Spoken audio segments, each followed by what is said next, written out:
আপোনালোক আটাইলৈকে নমস্কাৰ জনাই মই আজি লৈ আহিছোঁ বায়ুমণ্ডল সম্বন্ধে কেইটামান প্ৰশ্নোত্তৰ। আশা কৰোঁ মন দি শুনিব।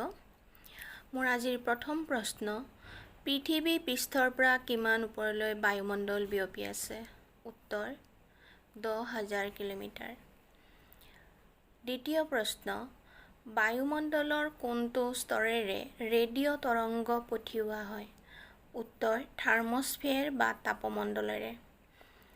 আজি 3 নম্বৰ প্ৰশ্ন, বায়ুমণ্ডলৰ কোনটো স্তৰত ধুমুহা বতাহ বৰষুণৰ সৃষ্টি হয়? উত্তৰ ষ্ট্ৰপস্ফিয়াৰত। 4 নম্বৰ প্ৰশ্ন, বায়ুমণ্ডলৰ কোনটো স্তৰত আকাশী পথ ৰচনা কৰা হৈছে? উত্তৰ ষ্ট্ৰেটস্ফিয়াৰত।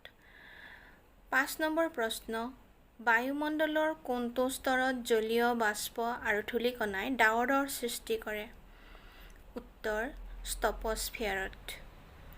আজিৰ 6 নম্বৰ প্ৰশ্ন, বায়ুমণ্ডলৰ চাপৰ জোখ ক'ত লোৱা হয়? উত্তৰ সাগৰ পৃষ্ঠত। 7 নম্বৰ প্ৰশ্ন, বায়ু কি এককত প্ৰকাশ কৰা হয়?